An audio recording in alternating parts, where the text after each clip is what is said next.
All right, everybody. Welcome back into another episode of Tavern Takes. I am here by my lonesome self once again. I had Kurt on with me last week. A lot of the guys are pretty busy in the summer right now. Um, Content will ramp up as football gets closer. You'll start seeing more of the usual faces around, and we'll get back into the swing of things. But until then, I'm just going to keep grinding my way through these, and we're going to talk about the Brewers today a little bit. I'm going to talk about some Seahawks mini camp stuff. That's going to be relatively quick. Um, the main thing today is going to be the first half of the ACC preview for the upcoming college football season. So let's get right into it. I believe I'm going to lead with the Seahawks. The only thing I really want to address is the Jalen Milroe stuff is giving me way too much hope. Sawyer is basically begging me to buy in on Jalen Milroe so I get hurt. But everything I've seen from camp, like the dude just grinds the tape. He grinds every day. He's his own harshest critic. He's a workhorse. It's, everything you want to hear about a rookie quarterback. And don't get me wrong, he's not going to be the starter this year. I mean, I don't think, at least. It's going to take one insane preseason. But, Seattle was in this situation in 2012 when they drafted Russ in the third round, as Jalen Milroe was also drafted in the third round. They also signed a quarterback from the NFC North to a big money contract in Matt Flynn, and then Russ took that job. I don't see the same thing happening, but it's fun as a Seahawks fan to see those similarities and kind of get your hopes up a little bit. Again, I think Milroe's got, I don't want to say a ways to go, but I think he does not start this year. And if he starts this year, Seattle's in a world of trouble because that means Darnold was terrible. So we'll kind of see where that goes. I kind of just wanted to hop on and address that in case Sawyer sees this and let him know that I do have an actual little bit of hope in Milroe right now. That being said, Milroe will get packages this year. Don't get me wrong. They're going to bring him in 2 to 3 plays a game. They'll have him running, maybe surprise some teams with a pass. I mean, the dude's 6'3" and runs a 4.4. So it's not lack of physical ability with him. It's the mental game. So we'll see what happens with Milroe. Like I said, I'm not out of my mind here thinking he's starting this year or anything like that. But, we'll see what Darnold can do this year, and we'll see how he progresses next year. And if Darnold doesn't work out, heck, we might have our quarterback. That's really all I got on Seattle. It's still kind of early in training camp. I'm not going to get into too much. Let's move along to the Brewers. I'll address my third place take. That's probably out the window. Brewers did lose again tonight, and the Cubs are up 6-0, so the division will be tied. But I believe the Reds and the Cardinals are still a solid, anywhere from 6.5 to 8 back. So third place looks unrealistic. I would love to see us make a move at the deadline. Antanasio actually did make a quote today and said money will not be the issue paying somebody for a third of the season. So it's about what prospects they're willing to give up. And we'll see what they're willing to give up for Suarez. I mean, Suarez is the name. Although after the last 2 days, shout out B. Kurt, who I don't know if he brought this up on a live stream or it was in the group chat, but Kurt brought up the idea of getting another bullpen arm, and the chat kind of poo-pooed it. But after the last couple days, I'm not so sure Kurt isn't right and that we might want to entertain getting another bullpen arm. But yeah, I'm probably eating that crow on that third place take. I still don't know if I believe in this team in the postseason. It's been 2018 since we won a series. I'm going to have to see that to believe it. But, we'll see where the year takes us, and hopefully they keep playing well, and hopefully they can rebound tomorrow and at least not get swept by the Marlins. Shout out, Will. Your boys are playing real well right now. And that's pretty much all I'm going to talk about with the Brewers, so I'm going to hop right into this ACC preview. I actually took full-page notes on third-page notes on each team. I know much of our viewership probably don't care much about college football, but it's a big passion of mine, and it's something I've always wanted to do. So I'm going to do it, and hopefully y'all get some entertainment out of it. I have each team's over-under on here, so you can clip this and tell me where I'm wrong at the end of the year if you want to make fun of me. We'll take all the comments and I'll take all the heat. I don't really care. I'm out here to throw my takes out. So with that being said, we're going to get right into it. First team I'm talking about in the ACC is going to be a top 5 preseason team this year. And that team is Clemson. Now, I absolutely despise Dabo Swinney. I hate the guy. I hate the guy because in 2012, or maybe it was a little later on, he went public and said, if players start getting paid, I'll go get a different job. This isn't for me. And that Nimrod's still coaching, and that guy was also getting paid $10 million a year based off what his players were doing. So I got no respect for that guy. But into this year, Clemson, like I said, is going to be a top 5 team. They're led by Cade Klubnik. For you NFL people, keep an eye on that name this year. There's a very real chance he's your number one pick next year. There are other guys out there, and as I get into other conferences and other previews, those names will come up. But Cade is definitely in potential to be the number 1 pick. Can he win the Heisman this year? I mean, if he can win a Heisman, he's probably the number 1 pick. He's got 2 stud wide receivers in TJ Moore and Brian Wesco. They are sophomores. The thing about Clemson is Dabo refuses to use the transfer portal. I think he brought in like 1 or 2 guys this year. So Clemson doesn't really bring in a lot of new players.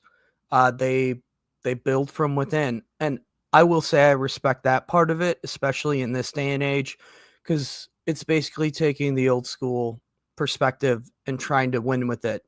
And as much as I hate Dabo, he's got his team in position to get back to what they were in the late 2010s and early 2020s with Trevor Lawrence and Deshaun Watson and T. Higgins and the plethora of defensive players they churned out into the NFL. They bring 17 starters back, which in light of what I just said is the most returning production in the country. They have a new defensive coordinator, Tom Allen, who was previously the DC at Penn State. And before that was the head coach of Indiana before Kurt Cignetti took over. They have a very good O-line. And there's a lot to like about this team.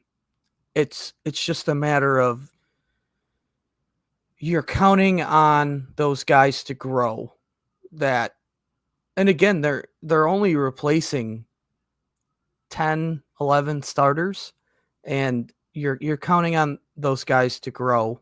But I don't know. I like where this team is at. Their over-under's 9.5 wins. They got a week 1 non-con game against LSU, which another one of those quarterbacks that you should look out for is going to be Garrett Nussmeier, who is the quarterback for LSU. And that is going to be a hell of a week 1 game. The week 1 slate this year is loaded. So many good games opening weekend. Can't wait for it. But Clemson's over-under is 9.5, and I'm going with the over. I think this team is 10-2, bare minimum, in what I would call a middling ACC. They're clearing away the best team. I know we'll get on here and say Miami, but we'll get to them actually next. But I like Clemson at 10-2, 11-1, and in a solid playoff position this year. Now, once they get to the playoffs this year, I'm not really sure exactly how I feel. I haven't filled out my mock playoff bracket yet. Want to get through all the previews before I kind of make that decision. But yeah, I got Clemson I'm going to go 11-1. So they are definitely hitting the over 9.5. We'll move on to Miami. Shout out Will, who somehow gets to claim Miami and Florida. Not sure how that works, as the two schools are rivals. But whatever, to each their own. Miami's over-unders 9.5 this year. They bring in Carson Beck from Georgia. Now, the issue I have with Carson Beck is he arguably will have had better talent at Georgia, where he was very inconsistent last year. He's also got some health concerns, but good Carson Beck can lead Miami to the playoff. Last year, Carson Beck will not lead Miami to the playoff. Miami had, for you NFL fans, Cam Ward last year. Cam Ward bailed that team out of so many losses, and they played so many crazy games last year. They bring in new wide receivers, new running back, new defensive coordinator. They tend to play down to the level of their competition, which is a Mario Cristobal thing. Mario Cristobal used to coach at Oregon. The man can recruit like you've never seen before. Like, great recruiter, arguably top 3 recruiting coaches in college football. The problem is he sucks in game. He is one of the worst in-game coaches I've ever seen in my life. He constantly makes boneheaded decisions. That being said, the new defensive coordinator that they're bringing over is Corey Heatherman, and he was at Minnesota last year. Minnesota had a very good defense last year. That defense needs to take a big step up if Miami is going to get anywhere near the playoff this year. They're so putrid defensively. It's almost comical. It's comical because they have the talent. They have, we'll drive this into my head that they got a top 5 offensive line and top 5 defensive line in the country. And I don't disagree with that, but Cristobal just finds ways to lose games he shouldn't. And until I'm proven otherwise, there's just too much unknown with this Miami team to me at the skill positions. They lack communication. Communication seems to be their biggest issue on defense. This new DC likes to play an attacking style of defense, and if you're not going to communicate, you're screwed. So they have Notre Dame and Florida in the non-conference, and to me, that's 2 losses because I'm pretty high on Florida this year. And that means I need them to not lose another game if I want them to hit the over. So therefore, I have Miami going under 9.5 this year. I see like a 9-3, 8-4 floor for them, which as a Wisconsin fan, I would take. But with the talent that Miami has, it's kind of a crying shame that I believe this team goes under 9.5. I just don't trust Carson Beck, and I don't trust Cristobal. So we'll move on to I see your comment, Justin. I completely agree. He just knows how to completely blow games that are completely winnable. Looking at Georgia Tech the last 2 years, I don't think he's the most overrated coach in the country, and the only reason I'll say that is because he's a hell of a recruiter. You you'll be hard pressed to find somebody who can recruit better than Cristobal. Oregon did upgrade with Lanning because honestly, Lanning is another one of the top 3 guys that can recruit like crazy. And Lanning's better in game. Lanning tends to lay his nuts on the table. He's kind of a we're going to go for it coach, and I respect that with Oregon. Yeah, like I said, I kind of just said it, but I don't trust Cristobal, and I certainly don't trust Carson Beck going to what I would call a downgraded roster from Georgia. So that's why I'm kind of out on Miami this year. Yeah, Lanning, and we'll definitely touch more on Lanning when I do the Big Ten stuff. But Lanning is a hell of a coach. Oregon, and I would argue, if I had to pick one coach in college football right now, I'm not sure I would take anyone other than Dan Lanning. He's younger. His issue a little bit is he can't win the big game. That Ohio State loss in the playoffs is kind of the knock on him, but we'll see what they do this year. I'm going to move on to Pitt. I kind of like Pitt this year. Pat Narduzzi, for those of you who are college football sickos, was the defensive coordinator at Michigan State back when they were the Kirk Cousins days, the Connor Cook days. They always had solid defenses. And he's been at Pittsburgh for, it's got to be close to 10 years now. And he was always this, we're going to run the ball and we're going to play defense.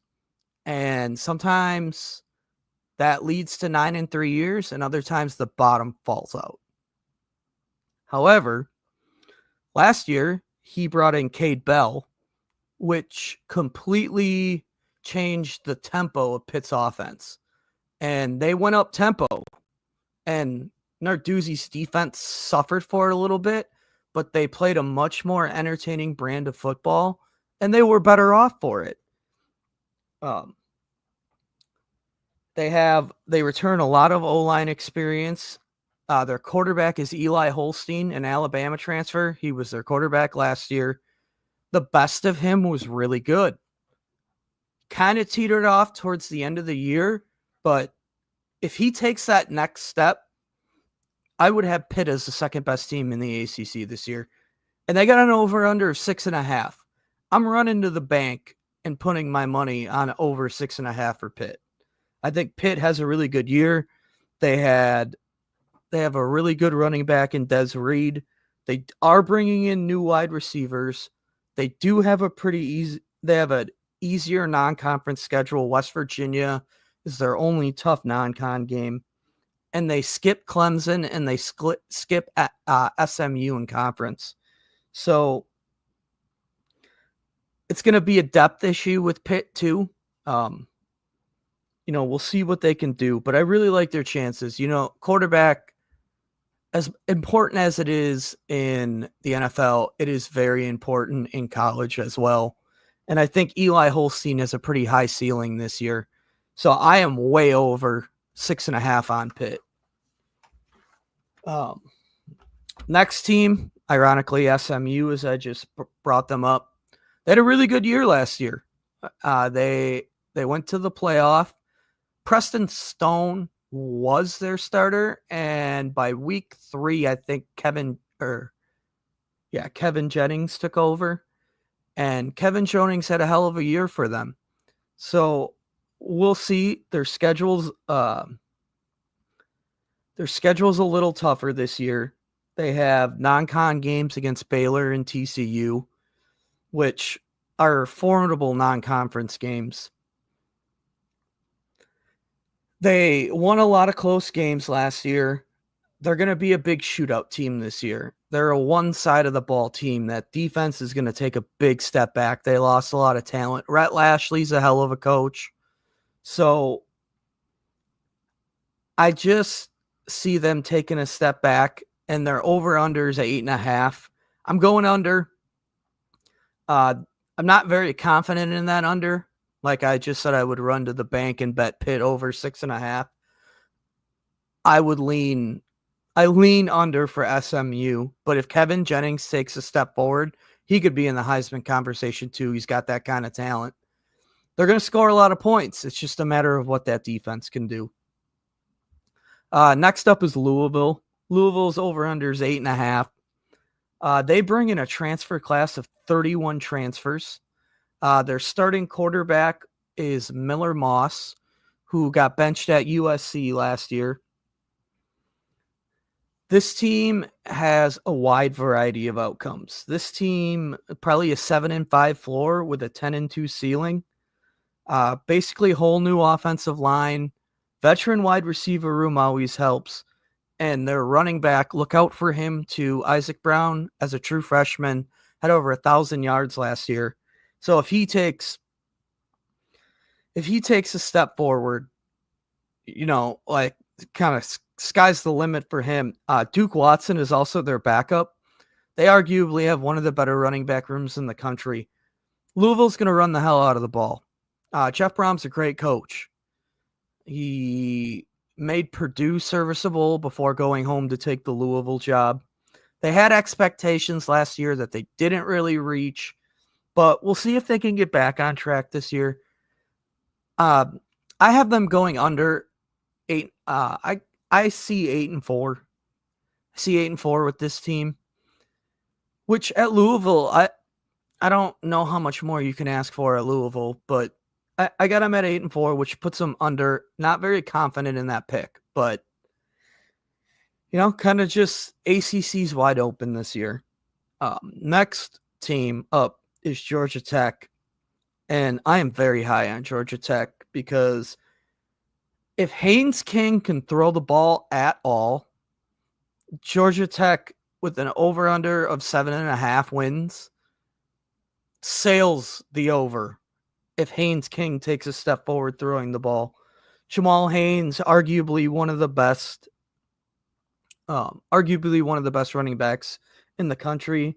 They lost their defensive coordinator who took a secondary job for the Baltimore Ravens, but they bring in Blake Gideon, who was a hell of a college football player at Texas. And it's going to be his first time calling plays at the collegiate level. He was a secondary coach last year. Their pass defense last year was atrocious.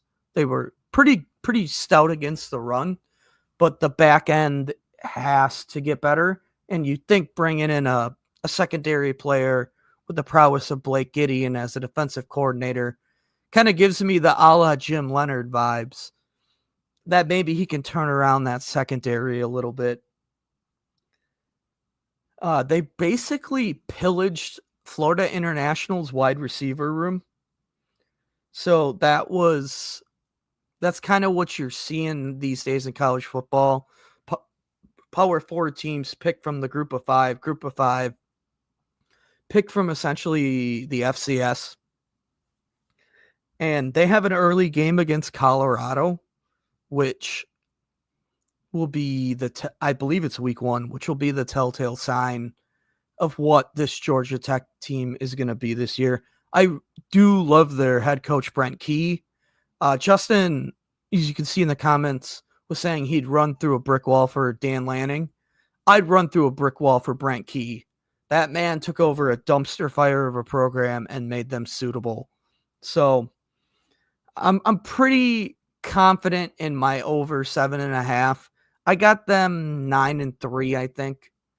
And I think they're your sleeper contend for a playoff spot team out of the ACC that you don't necessarily see. Kind of comes out of nowhere, but I like Georgia Tech. Next, we go to Wake Forest. Wake Forest brings in Jake Dickert, who was Washington State's coach the last couple years. He is a Whitewater guy.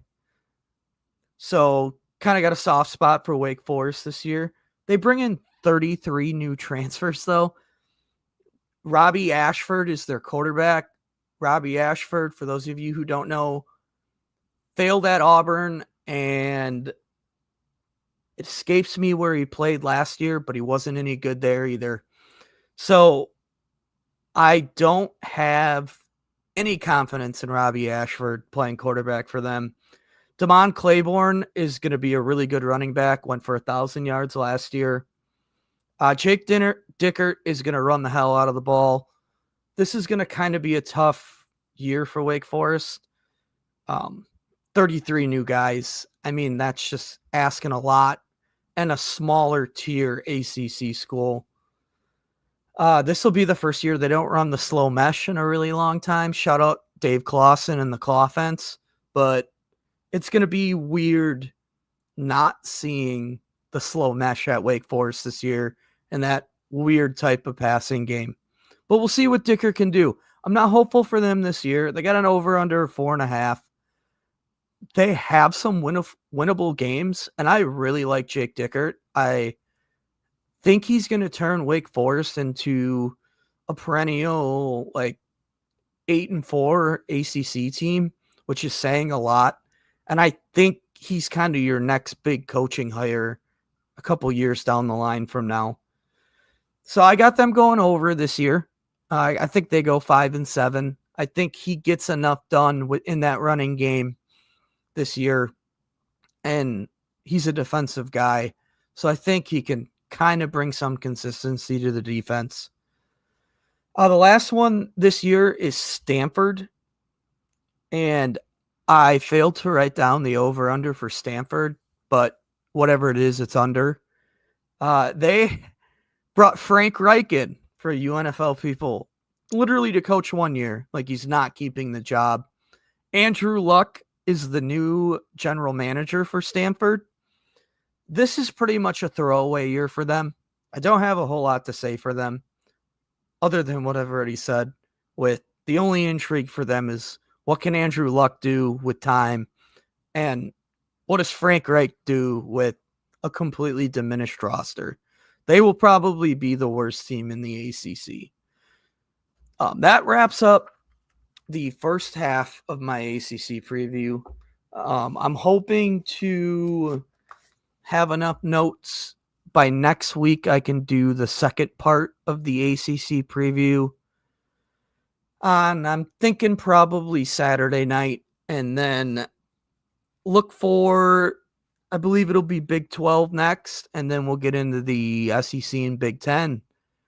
And that's kind of where your hay is going to get made. That's where most of your playoff teams are going to come from.